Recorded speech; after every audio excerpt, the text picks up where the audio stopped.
WP6 Video Demo 2. The objective of this demo is to illustrate how it is possible to dynamically allocate resources based on in-node performance metrics.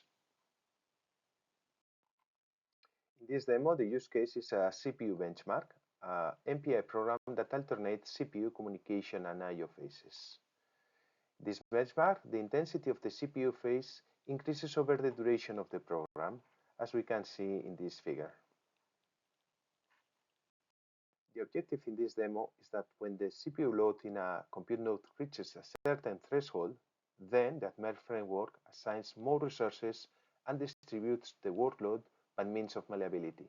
The target is to obtain 80% of CPU utilization in the compute nodes used by the application. Let's begin with the demo.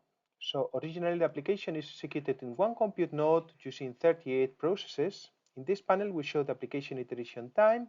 Here the number of processes used by the application.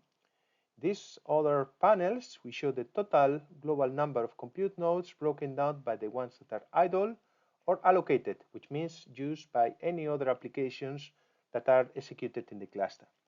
Regarding the compute nodes that are used by the CPU benchmark, here we see the CPU use, and here we see the memory used in these nodes.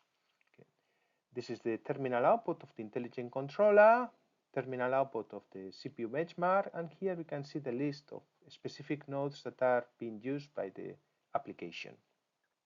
So what's the idea of this demo? We set 80% of CPU use in the compute nodes. The CPU benchmark consumes more and more CPU resources, so the intelligent controller is able to monitor the platform, the compute nodes, and detect when the utilization is bigger than the threshold that is set. In this case, using SLAM, it allocates an extra compute nodes, and then it sends a malleable command to the benchmark to expand, to create new processes in the new allocated nodes. Here we can see, for instance, an example of an expansion when we increase the number of processes, and that produces a reduction in the CPU use in order to meet the objective, that is as 80% of CPU use.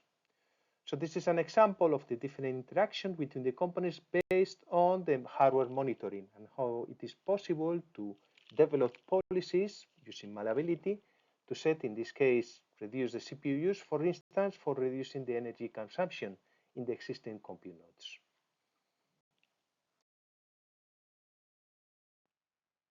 This is the end of demo 2.